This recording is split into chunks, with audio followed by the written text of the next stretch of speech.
counterpart Paul Sinumon na pag-isahin ang mga tao ng Air, at nagsimula silang lumaban sa hari kasama ang lahat ng mayroon sila. Noong una, maganda ang kanilang ginawa dahil ang hukbo ng United Aries ay kasing lakas ng kalaban. Ngunit ang kanilang tagumpay ay hindi tumagal nang magsimulang gumalaw si Quinlan. Siya ang pinakamalakas na hukbong nabubuhay kasalukuyan mula sa mga selula ng apat na sinaunang hari at ang kasalukuyang hari na may agham at mahika. Siya ay mas malakas kaysa sa anumang pag-ataking gustong magtangka, at ang mga tao ng Aries ay hindi katugma para sa kanya. Kaya naman walang pagpipilian si Numon kundi hanapin si Murray at himukin siyang gumawa ng isang alyansa para protektahan ang mga taong nagkakamali. Ipinaalam sa kanya ni Mori na ang dahilan kung bakit hindi siya makakatulong ay dahil mayroong isang transcendente sa likod ng hari at na kanyang mga tauhan. Ang tanging paraan upang maipagpatuloy ang kalooban ng mga taga-Ares ay ilipat ang mga tao sa ibang planeta. Nakiusap si Numon kay Murray na gawin ito ng higit sa pag-aalaga sa anumang kahihinatnan. Pagkatapos ay ipinaliwanag ni Murray kay Hansu na ang mga singularidad ay mga hindi pangkaraniwan. Ang kanyang kapangyarihan na wala sa Ares at isang bagay na hindi alam ng hari. Kasalukuyan siyang nasa katawan ni Hyuntai dahil ito ang presyo na kailangan niyang bayaran para sa ginagawa ng mga hunter sa lupa. Bukod pa rito, binagtas niya ang maraming dimensyon upang mahanap ang master ni Hansu na si Shonyang, at para sa kapakanan ng pagbibigay kay Isaac ng espada. Pagkatapos ay tinanong ni Hyansu si Murray kung ang prophecy tungkol sa mga singularidad na magliligtas sa mundo ay totoo. Kung saan ipinahayag ni Murray na ito ang kanyang hangarin. At ngayon na pinatay ni Hyunsu parehas si Knights at Obispo pati na rin si Pon, ang kanyang pagnanais ay nagiging katotohanan. Si Rubon ay hindi maaaring ituring para sa hinaharap ng sapat upang kumpirmahin ang prophecy dahil imposibleng umakyat sa itaas ng kapangyarihan ng divine entity. Habang si Hyunsu ay nagtatanong tungkol sa pagkakakilanlan ng transcendente sa likod ni King. Ngunit hindi rin alam ni Murray. Ang ginawa lang niya ay pigilan si Murray na tumulong sa Ares. Si Mary ay maingat na pinili sina Hyunsu, Isaac at ang ikatlong singularidad at inayos sila. Samantala, hawak ni Isaac ang espadang ibinigay sa kanya ni Robin, biglang isang boses na nagmumula rito, tinanong siya kung gusto niya ng kapangyarihan. Sa simbahan, ang espada ay muling nagsasalita kay Isaac, na nagudyok sa kanya na gamitin ang kapangyarihan nito upang maghiganti laban sa pumatay sa kanyang Panginoon. Nang pumayag si Isaac, gumawa ito ng pergamen ng kasunduan sa hangin at sinabihan siyang lagdaan ito ng kanyang dugo. Sa sandaling gawin niya ito, ang espada ay nagsimulang dumyugo ang kaluluwa ni Isaac, na tinatakpan ang buong katawan ng itim na baluti. Pumasok si Armand sa simbahan at hindi nakilala si Isaac sa baluti.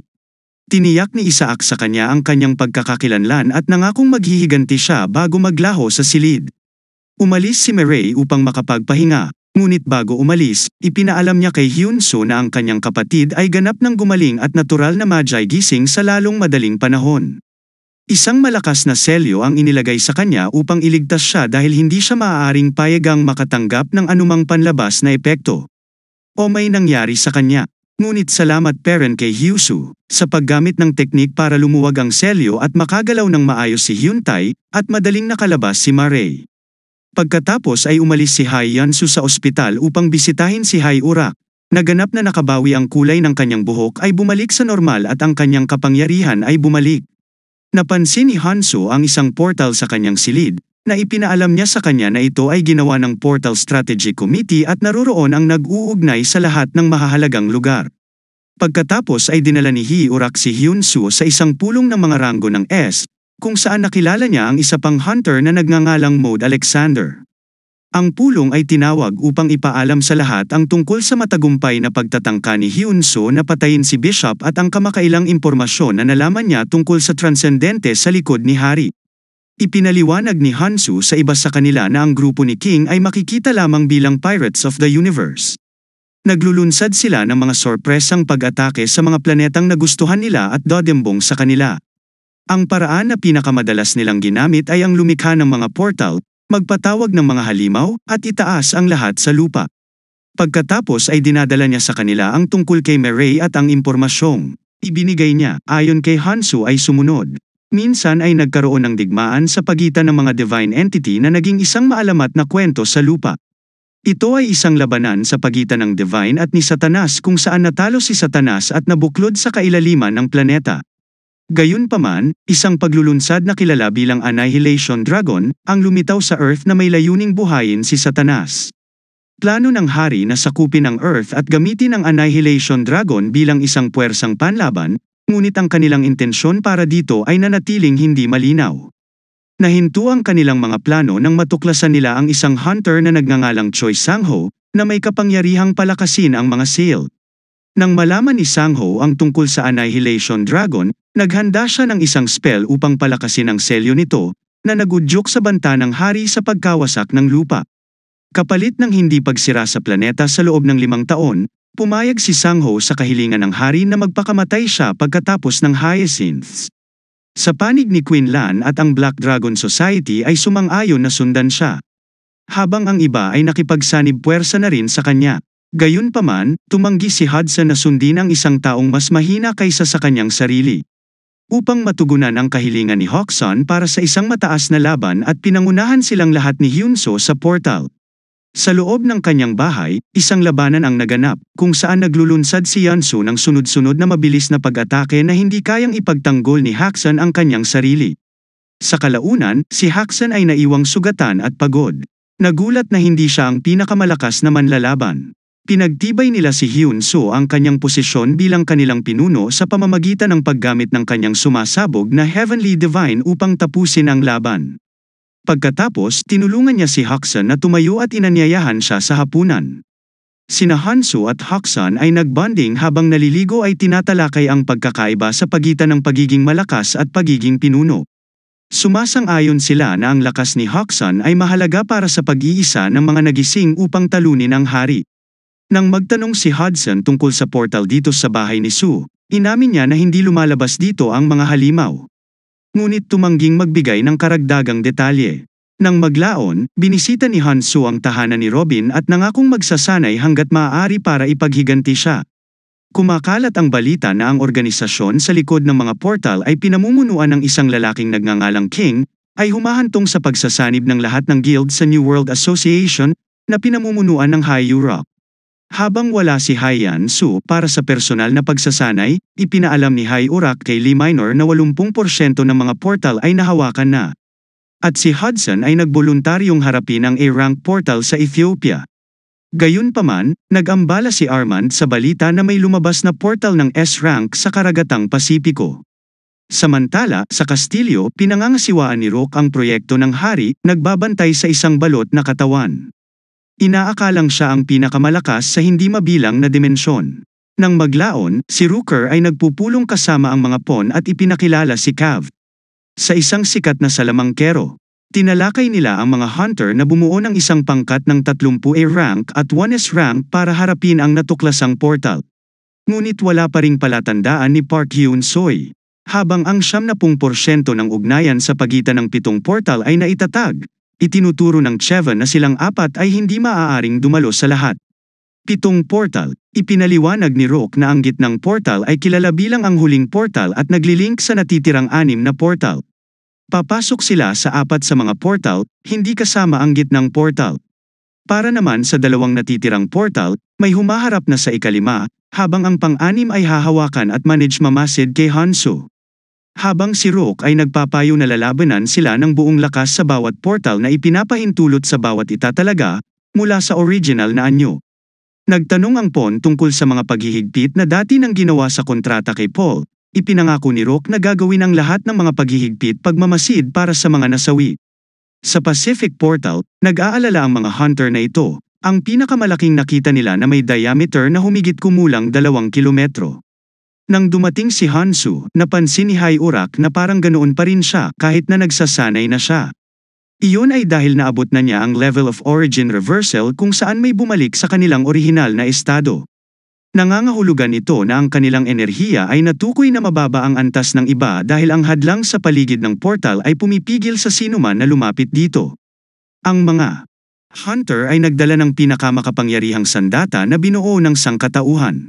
Sinasaklaw ng nuclear Jill Laudiman ang portal ng kanyang enerhiya upang maiwasan ang paglabas ng radiation mula sa nuclear missile sa kanilang atmosfera. Ang missile ay pinaputok kaagad pagkatapos ng paghahanda, at binigay ni Jill ang lahat para mapigil ito. ang kanilang koponan pagkatapos ay pumasok sa portal at nakahanap ng isang tanawin ng mga guho nang sila ay agad na inatake ng isang malaking bilang ng mga halimaw. Ang lahat ng mga mangangaso ay humarap laban sa kanila, pinalabas sila. Nagsasagawa ang Haiyansu ng pagsusuri sa lugar at nalaman na 6 na portal ang nakalink sa isang portal sa kalagitnaan. Pagkatapos ay pinakawalan niya ang kanyang pamamaraan ng Fallen Heaven upang patayin ang lahat ng mga halimaw ng sabay-sabay. Matapos ipaalam kay Hai Irak ang kanyang reconnaissance, lumipad si Hansu. Nakarating siya sa isang amusement park kung saan may mga totoong tao. Si Bordeaux, itinayo ng porn ang lugar na ito sa kanyang kamalayan. Mataas na sumunod, biglang napadpad sa isang roller coaster na patungo sa isang sirang truck. Ang cart ay sumakay sa truck kung saan ito nasira at ang mga tao ay nahulog lahat. Nang si Hansu ay ligtas na lumapag sa lupa, nauulit ang eksena sa simula. Inanunsyo ni Bordeaux sa isang tagapagsalita na natalo si Hansu sa unang laro. Ipinaliwanag niya sa kanya na dahil hindi siya mahilig makipag-away, nag-reconstruct siya ng iba't ibang dimensyon at espasyo.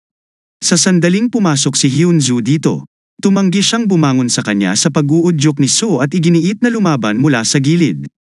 Iyon ay kapag siya ay nagsisimula sa ikalawang laro. Tumanggi si Tansu na maglaro ng mga laro ng Bordeaux dahil napagtanto niyang ang puwang na ginawa niya ay walang iba kundi isang ilusyon. Ina-activate niya ang conceptualization, technique, mind destruction, at naghahatid ng suntok na agad na tinatalo ang kanyang kalaban. Tinapos niya ang lalaki sa Exploiting Heaven. Nais sanang gamitin ni Hansu ang Sing Sing, ngunit binanggit ni Yang na tulog pa rin si Hailey dahil dumaraan siya sa growth phase. Ang mga hunter ay lumalaban sa iba't ibang uri ng mga halimaw. Pagkatapos talunin ang isang higanteng ahas na natagpuan ni Texia sa lawa, hinahanap ang boss ng mga halimaw ng portal. Sa isa pang portal, ang mga hunter ay nalulula sa tila walang katapusang bilang ng mga zombie. Hanggang sa dumating si Hai Urak upang tumulong. Ang mga zombie ay pinamumunuan ng isang hari, ang Parasite Kingdom, kung saan sa kabila ng kanyang pag-atake, patuloy na dumarating ang mga zombie. Si Takeshi ay napapaloob sa isang illusion. Hanggang dumating si Jill Jerks. Inabutan niya siya ng gas mask bago lumabas si Porn sa likod nila. Bilang boss ng portal, nagpakawala siya ng pulbos ng ilusyon sa hangin. Kaya naman, sa kabila ng maskara, si Jill ay nasipsip sa isang ilusyon. Kunin siya na nananatiling hindi naapektuhan salamat sa kanyang enerhiyang sining, na hinahayaan siyang mabuhay ng hindi humihinga sa loob ng 10 oras, iwinagayway ang kanyang espada sa Porn. Napansin ni Hai Urak ang isang haligi ng liwanag sa di kalayuan, na nagpapahiwatig na si Texia at Jill ay nagtagumpay sa kanilang portal. Binitawan ng bihirang parasito ang mga zombie at sa halip ay sinubukang kunin ang mga hunter bilang kanyang mga host. Ang maliliit na bulating parasito ay umaakyat sa mga katawan NGMGA hunter, at sa lalong madaling panahon si Hai Urak ay nakaharap laban sa kanyang sariling mga tauhan. Ngayon sa ilalim ng kontrol ni Seldon upang patayin ang mga uod sa kanila, kung paano sinusunog sila ni Urak gamit ang kanyang apoy. Hindi iyon nakakasama sa kanya. Isang ranggo na mandirigma matapos dalhin ang mga hunter upang iligtas ang kanyang mga singil ni Urak kay Seldon, na nagpabago sa kanyang sarili bilang isang napakalaking uod. Gayunpaman, siya ay mas mahina kaysa sa halimaw na si Gulag at si Urak ay madaling magamit ang kanyang diskarte. Ang Prisma Sword upang putulin ang ulo nito, gayunpaman, ay bihirang tumangging mamatay.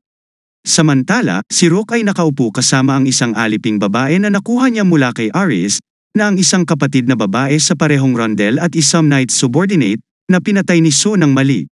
Si Belle ay dating hari ng mga palaso at ang batang babae ay umaasa na ang kanyang kapatid ay darating at ililigtas siya. Ginagamit ni Rook ang kanyang kapangyarihan para ihampas siya sa lupa. Sa kabilang banda, humarap si Ron Bell laban kay Hyun-soo, determinadong patayin siya para iligtas ang kanyang kapatid na babae at ipaghiganti kay Isaac. Sinisingil niya si Hyun-soo at nagpakawala ng isang volley ng malalakas na suntok habang itinataas ni Hyun-soo ang kanyang mga kamay para harangan sila. Humingi siya ng tawad sa pagkamatay ng kanyang kapatid. Pagkatapos ay nag-counter-attack siya gamit ang teknik na Cloud Scattered Heavens, na nagtulak pabalik kay Ron Bell matapos siyang bigyan ng pinsala sa kanya. Nakaharap sa isang mas malakas na hindo, handa si Ron Bell na ilagay ang kanyang buhay sa linya upang matupad ang kanyang layunin. Ang Ron Bell's technique Lost Heaven ay lumilikha ng maraming clone ng kanyang sarili na pumapalibot sa kanya at tinambangan siya mula sa lahat ng panig. Malubha siyang binubugbog hanggang sa utos ng kanyang amo.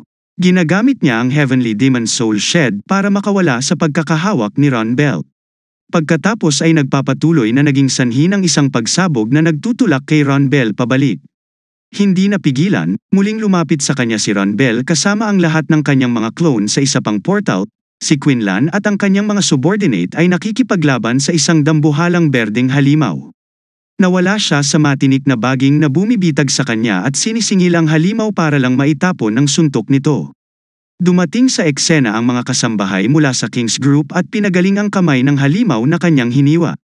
Pagkatapos niyang gumaling, nagpaputok si Quinlan ng isang volley ng energy beam sa salamangkero, ngunit na-neutralize niya ang mga ito, kaya sinundan niya ito. Kapag hinaranggan niya ito nang hindi na kailangang umawit ng anumang mga incantation, pinapalakas ng Queensland ang kanyang mga kakayahan, na walang pakialam sa parusang nagpapababa sa kanya. Nagdusa si Hansu sa mga pag-atake ni Ronda Bell at ng kanyang mga clone. Ngunit kapag tinutuya niya siya, pinakawalan niya ang makalangit na demonyong nangingibabaw sa hakbang. Mabilis niyang sinundan ito ng isip, pagkawasak at sumasabog na langit na nagtutulak kay Ronda Bell sa lupa. Mukhang walang kalaban-laban si Quinlan sa kasambahay. Habang inaaway niya ito habang pinoprotektahan ang kanyang mga nasasakupan. Bigla na lang siyang lumipad pagkaalis niya.